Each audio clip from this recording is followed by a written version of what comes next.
Welcome to Sampstra Games, the place to find new strategy games. Now, look outside and check the weather and pray that there is no mist coming. Because if there is, run for your life. We're going to be playing MISTOVER. Now, I should mention at the beginning that this game is meant to be played by a controller. If you're playing on a PC like I am, the only option is just the keyboard controls, but they are working on a mouse keyboard control. Now, this game came out into the full release on the 10th of October, and I was lucky enough to get a key, so a big thank you to the developers for that. And now, let's go. I'm going to be playing on normal. Arta, a small kingdom on the edge of the continent, was once plagued by the threat of destruction when a massive vortex appeared nearby. This pillar of despair, as it came to be called, nearly brought about the end of the world. It all started a few years ago, when a thick mist emanating from the vortex began sweeping across the land. From its depths emerged tremendous creatures known as espers. The mist slowly ate away the land, leaving a trail of decay in its wake, while the espers destroyed everything in their path. Many kingdoms lay in ruins, and countless lives were lost. Just when all hope seemed lost, everything suddenly stopped. The mist no longer spread, and the espers crawled back into their impenetrable depths. Nevertheless, people feared that the danger would return. Convinced that the cause of this horror lay inside the vortex, people started venturing into the mist, hoping to unveil its mystery. Before long, an official expedition corps was founded to explore the vortex. They soon discovered it was a passageway to a world existing in a different dimensions. Oh yeah, let's go. To gather better intelligence, the expedition recruited more members. People from far and wide ventured to Arta for wealth, glory, and whatever else their heart desired. Like murder of the monsters. Or something, I don't know, okay? You came to your senses, your head throbbing. In front of you stands a forest blanketed in mist, full of mysteries. It emanates an aura of death. How did you get here? You're trying to remember. I can't remember anything. I was hurt, I guess, but I know nothing. But you're ripped from your thoughts when you hear something dash through the thick forest coming straight at you. Oh my god, run! And then you see them, hideous monsters that look like oversized beetles. These disgusting creatures let out a red shriek as if they're about to attack at any moment. They're definitely foes, not friends. Looks like you'll need to fight them. Oh yeah, let's go. We're going to skip the combat for now, and we're going to go through the expedition to see how you get to the combat properly in the game. But I think it's a really cool feature that they sort of give you the option to jump into the combat from the beginning, so you can see what's the sort of exciting stuff about the game. Then you have a little bit more of exposition, and then the real game begins. After defeating the monsters, you feel exhausted, but it's no time to rest. More are coming. Enemies continues to surge forth from the mist, so many that you don't stand a chance. Your eyes gloss over. Is this the end? Am I gonna die right now? Suddenly a group of armed men appear. They attack the monsters with their swords and spears. Their eagerly we rush forward to fight alongside them, and in a matter of moments all the monsters lay slain or dying. Are you hurt? One of your saviors, perhaps the leader, steps forward. What were you wondering in these lands? If you're wondering about the voiceover, they're in Japanese. I turn them pretty low so that I can talk to you what they're saying in English, but if you speak Japanese, you can just listen to that. Trying to answer his question but struggle, you realize that part of your memory is missing. Yeah, we already know that. What, you don't remember why you're here? You must be another one of the missing ones. Run into them from time to time, people without memories, wandering blindly in the mist. We call them the missing ones. Really? Just tell me, man. The memory loss is unpredictable. Different people seem to forget different things. You, for example, can recall why you're even here. I know that. Why are you narrating what I already know? You know what? Maybe he also has a gaming channel. Let's go back to the town first. It's too dangerous to stay out here in the mist. Follow me. We'll talk once it's safe. At his words, your saviors start getting ready to move out. You decide it's best to accompany them for now. You leave the vortex and board a small boat. Only after rowing for quite some time do you reach a quaint ferry. The depressing city stands before your feet, and in the distance you see an enormous vortex. Welcome to Arta. This is the place the expedition corps call home. It'd be a good idea to meet Duke Heinrich first. He's currently in charge of running Arta's affair. So we can go either to the pier or to the office. Now, in the pier you can start off a new expedition, but before we can do it, we need to go to the office and kind of get things going. You start off with 10,000 golds, and then you're going to do expeditions. You arrive at a gloomy mansion. Okay, let's go. Your escort explains the situation to her. She nods and then smiles at you. So we see this woman, Stella. It's such a pleasure to make your acquaintance. You may call me Stella. I'm Duke Heinrich's assistant. Grace is inside. Come this way. So it leads you to a room at the top of the residence. Although it's very dark inside, you're able to make out the figure of a noble-looking young man. Welcome to my residence, warriors. My name is Heinrich. I'm the heir of the Wallenstein family. Ancient Book of Prophecies has been in my family care for generations. We believe it contains the key to saving our world from destruction, so I'm doing my best to decipher its contents. I'm told you're one of the missing ones? Correct? Do you remember anything at all? Well, no, that's why I'm one of the missing ones. Your memory stopped short. Okay, I don't remember nothing. The mist is pure evil, corrupting human memories. The longer you're exposed to it, the more you will forget. So I spent a apparently long time in the mist. Well, nothing can be done for now. How about you join the Expedition Corps until your memories return? So Expedition Corps are essentially like a group of people that try to go into the mist and fight these monsters. In return for our service, we'll get our memories back, we hope. Okay? We're going to accept the request, and then we're going to go into the first step of the expedition. So our job is to explore over 80% of the misty forest and return. The world covered with the mist from the whirlwind is a dangerous place. The mist forest is the only location where the inexperienced Expedition Corps team stands a chance. Investigate it and come back. We'll do it. Totally do it. So you want to serve in the Expedition Corps? Good, it's time for you to go on your first expedition mission. We'll go. You need to investigate a very deep dimension. But to do that, you must train hard and grow stronger. The Misty Forest seems like a good place to start. Yeah, it's for rookies, we know. It's the first area we discovered. Despite the vastness, every living thing there is rotting away, even the soil is cursed. Don't you dare let your guard down, or you will die. Okay, calm down, Mr. Heinrich. From now on, still I will give you new assignments. I wish you luck on your first expedition. Allow me to quickly guide you through the process of registering. Yeah, so this is just telling you what you need to do and where you need to go. I already know that, so we're just gonna skip it. And we already accepted the request, so if you do it again, there's nothing gonna happen, so let's just leave. And now we need to move to the expedition center, where we're going to pick our recruits. Look at you! No curtain, no courage, nothing! Get out! The soldier runs away. Upon being schooled by the old man, the soldier quickly runs away with a shriek. Oh, who are you? This old man drank. He reeks of alcohol and he catches sight of a few empty bottles spread across the table nearby. In response to his rudely asked question, he tells me he came here because of Duke Heinrich. What? Duke himself sent you here? So you're the new applicant, eh? If you're not dead sure about this, you'd better give up now. Seen too many fools rush into the vortex, get scared to death and try to retreat when it's already too late, like that scaredy cat that just ran out of here. But then again, Heinrich sent you, I can't ignore his request. Or just are you? He's only agreed to comply after thinking a long while, and you can tell he has done so reluctantly. I am Mark, the Expedition Corps commander. This is the Expedition Center from which the Expedition Corps launches exploration into the world of the vortex. How about we start by choosing a name for your new team? Enter the name of your crew. He speaks like that because he's trying to convince you to not do it. So we're going to be the SPS crew. And let's go. Not bad. And next step is recruiting members that will join our team. Okay, so we're going to take everybody because we've got the money. The tutorial is also telling you, like, just take them all, okay? Don't even worry about it. Yeah, we're just going to ignore this.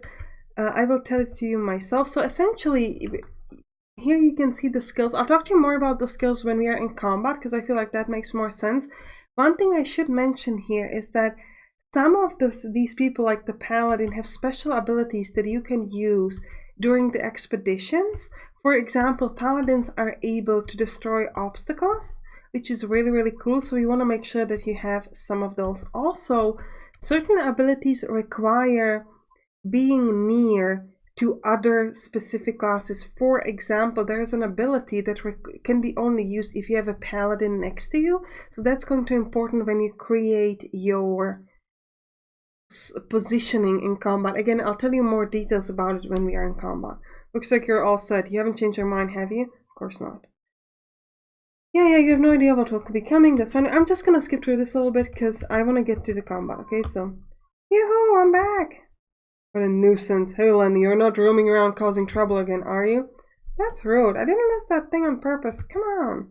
Whatever. Be quiet. I'll dismiss you from the Expedition Corps. You don't have to take that tone with me. I'm just doing just fine. Do you think I'm kidding? No. Anyway, Are they rookies? New recruits recommended by Duke Heinrich. They're about to go on expedition. Ah, I thought so. Look how scared they are. Oh, sorry, I forgot to introduce myself. I'm Lenny of the Expedition Corps. Did they make us teammates, right? So let me know if you need anything. I'll help you become a great warrior. Mind your own business, Lenny. New recruits, don't listen to her. She'll get you into trouble. That was mean. Alright, so we're just gonna walk away because we just want to go. Next up, we need to go to the shop. Now, the tutorial is pretty nice. So Maria is going to give us stuff from the get-go. There you are. I haven't seen you here before. I knew? Yep. Now that I think about it, I seem to remember His Grace mentioning you. Nice to meet you. I'm Marie. I ran the shop. Yeah, we know. I have everything here. Blah, blah, blah, blah. I also buy things if you want to get rid of them. The Grace told me to give you some stuff, so I'm going to do it. We're going to get food, potions, and polluted seed. Now, this is important. So, there are three main things in this game. HP, fullness, and luminosity. The fullness and luminosity is only important in the expedition area, which we're going to talk about in a second. Now, before we go, I'm going to buy some more stuff for luminosity. For food, as that's what's the most important thing. I'm going to buy 3. Luminosity you can sort of get by sacrificing your HP, and HP you can get if you're full. Fullness you cannot get unless you have food. So that's important. I'm also going to get some bandages that allow you to stop bleeding. Some monsters and some traps can make you bleed. So you ideally don't want to do that. So let's leave. And now let's go to the big part of the game. So this was all just kind of talking. The starting, it takes a little while, so I wanted to go with you through it, but let's go. Turn around and see Lenny approaching. She seems to be in a good mood.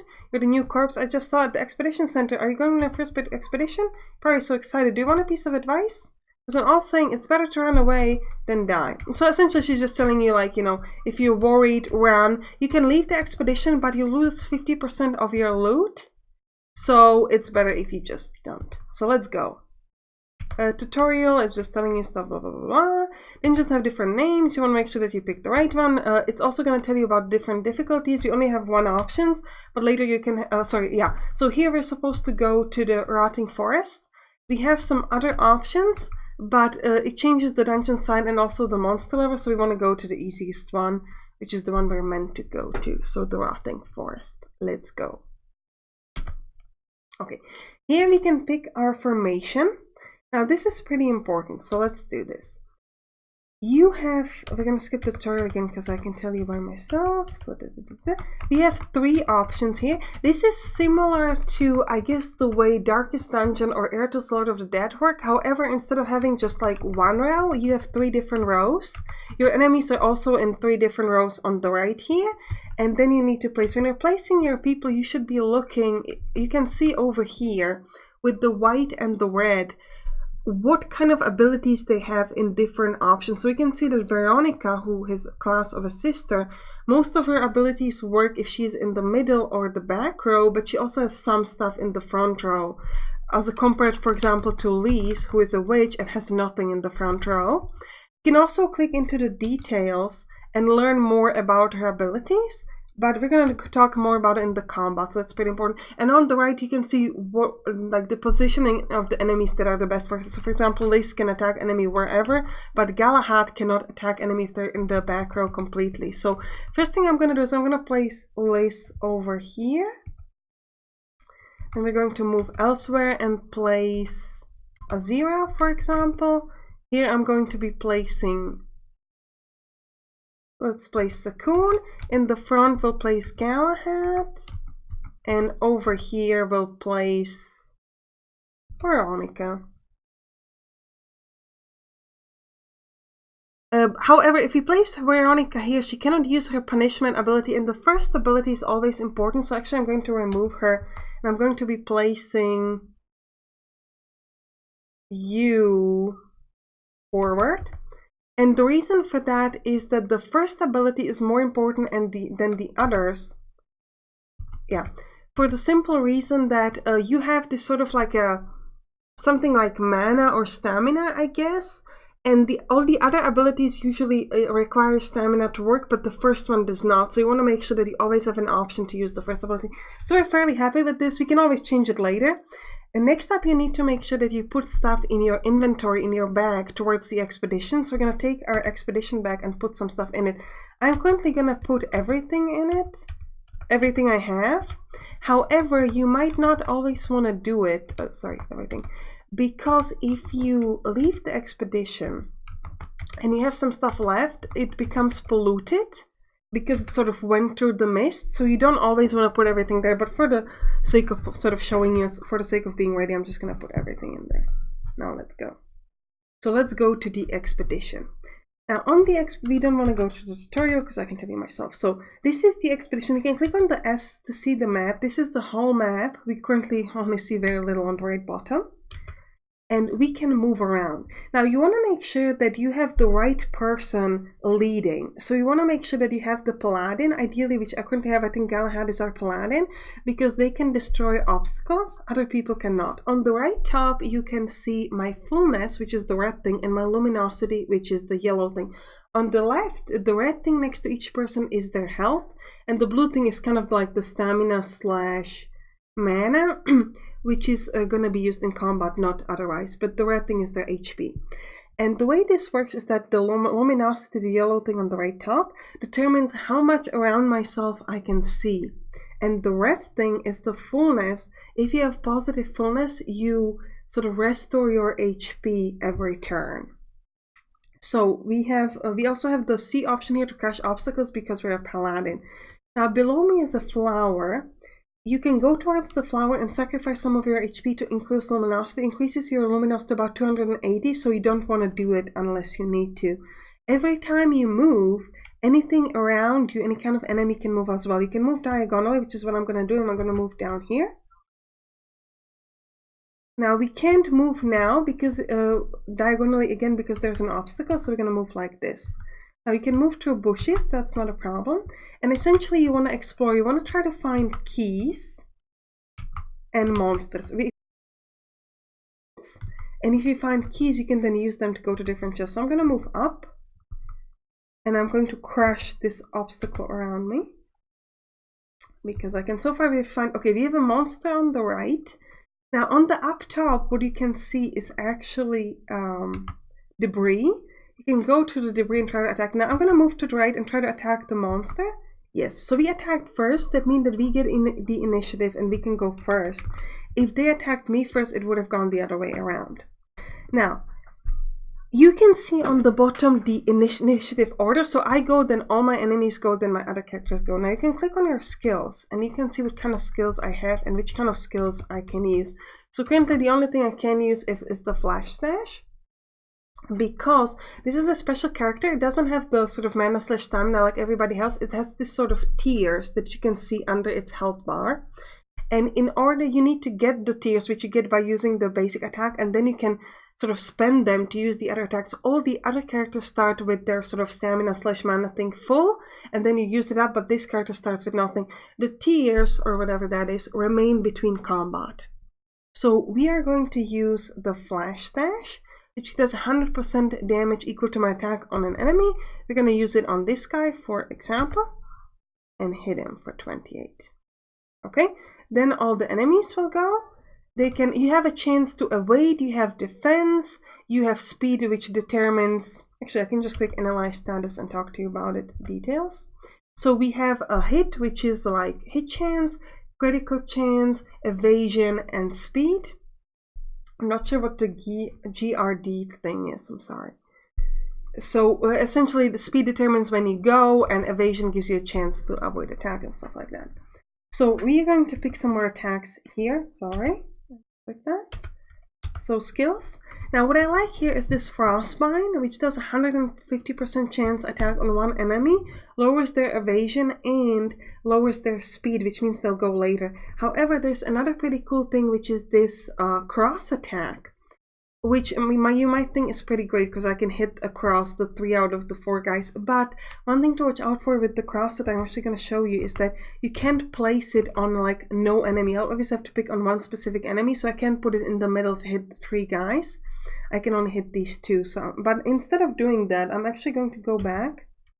I'm going to use the Frostbind on this guy to make sure that he goes later in the initiative order, and allows some of my other guys to go instead. So you can see that he now goes last instead of first, which is great. Okay, so he hit me, but he missed, which is fine. and it increased my speed, which is cool. So now I can go here.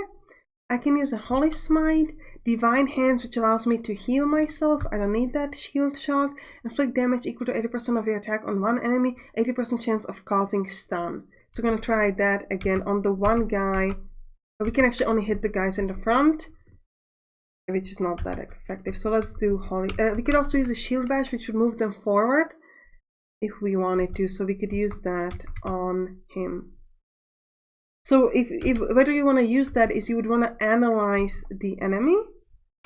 So you'd want to click on this guy, click on the details and see they can attack from any position, but if you had an enemy that maybe cannot attack from the first position, then you want to manipulate their movement. I'm not going to really bother with it. Let's try to use the shield shock because it's fun. And we'll use it on one of these guys. We did not. We did stun him. Okay, so next time he's going to be stunned. You can use strike from behind, 150% damage, so let's do it on this guy. It's not about moving him forward, but I want to do a higher damage. That's good. And you can see that it lowered a little bit my mana. I only have 85 on that guy. Sweet Foe. Now let's do 100% damage on that guy. Hit him off.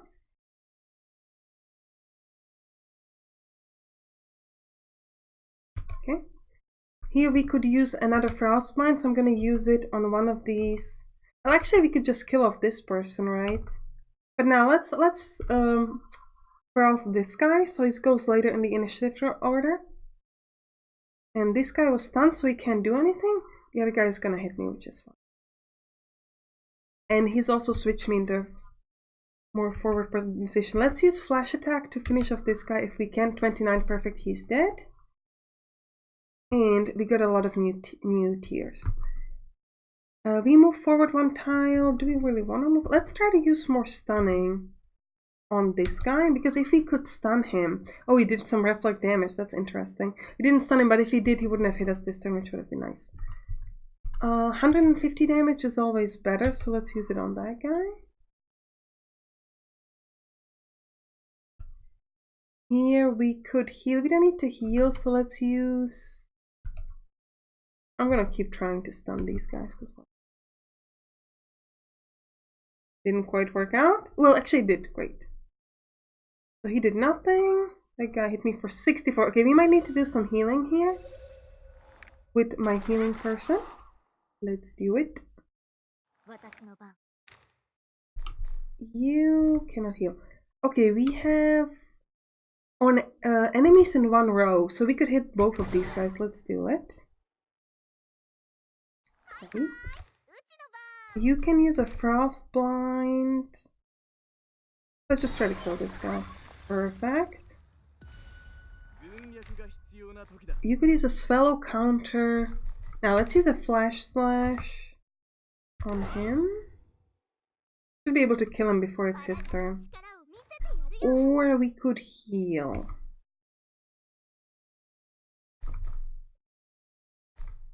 $150 damage would allow me to no, I can't insta-kill him. But with this I could. Yeah, let's insta-kill that guy. Perfect. And we move forward, which is fine. You can't quite kill him. Gets one attack, that's fine.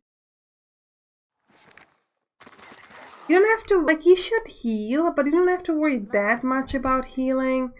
Simply because you do heal sort of in between combat, so if you don't do too many consecutive fighting, it's fine. I would like to heal a little bit if I could, but I'm gonna kill him before I get to that. You could potentially like hide and wait till you get the turn with the other person, because there's no punishment to taking a long time to heal, a long time in combat, but you know. So we're still fine on luminosity, so we're gonna go. Now you can see, because my fullness is positive, every time I move I heal a little bit. It's not much, but it's better than nothing. You want to search through debris? We got polluted food. Perfect. Now we've got a monster on the left that we could fight. Or we could try to move to the debris instead. Try to search through that. Now, important point in the map, if you look at this, is that this on the right bottom is an entrance. The gray thing, but you need to find an exit, otherwise you can only run away, and if you run away you lose a lot of loot, so you don't always want to. Let's fight this monster, because there's a golden key behind it, which is really, really cool. So we might need to heal over here, but you can see already that my health is much better than it was before, even though I wasn't healing at all. Let's use a Frostbind on this guy. I'd really like to make sure that he goes much later. Great. Here we could use Lightning Advance. Bloodthirsty Sword, 200 damage. You can only use it on the two guys in the back though. Oh, let's use it on this guy, I guess. Nice. Get hit a little bit, that's okay.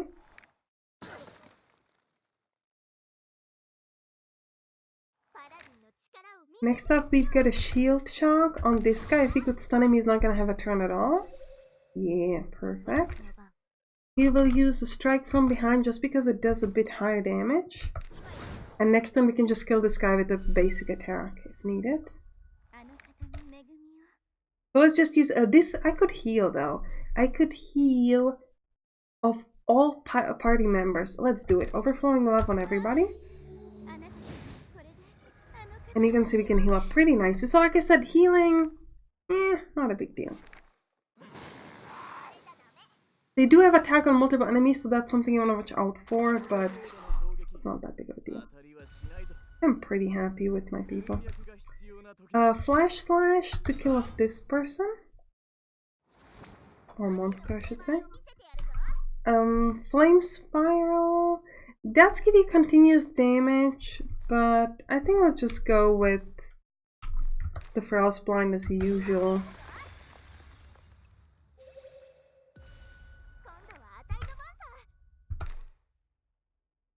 Kill him off. I could have gone with the stunning on the other guy, but I kind of felt like it's better to just kill him off. You can use your sweet foe. Yeah, with a chance of stunning. Sure. Didn't work, did it? It did. Bye-bye. Nothing to do there. I want to do something that's high damage. So the highest damage I can do is with the Frostbind. So sometimes you want to use the Frost even if it's not about like making him go later. It's just about the fact that it does more damage. Now we get some gold, and what's more important is that we can grab this key. And you can see we immediately have a chest over here, so I'm going to crush the obstacles. And we can move into the chest. Open it with my key, and we get some really cool stuff. Which you can then equip. You can only equip when you're out of... I don't think I can crush this, no, I can't. When you're out of the map, when you're sort of like in town. Get more stuff. Now, we could drink some potion to eat, to increase luminosity or eat food, but first thing I want to show you is this luminosity thing. So I have 200 now. I can move towards this flower and use my HP to sort of activate it. And you can see that my light is increased now. Because this flower is now lit up, I can come back to it. I'm going to show it even though it's like not the most effective thing to do. I'm moving away. If I move back, I can go back towards the flower and again activate it. Let's fight these monsters. That's probably going to be the last thing we do. Let's kill these guys. So we could do Wind Cutter. 75 on enemies in one column. Or make them go later. Now I'm going to make one of these guys go later. You. I think it's a better choice. Do you have stunning? No, you can just do Flash Slash. I guess use it on somebody. Doesn't really matter who.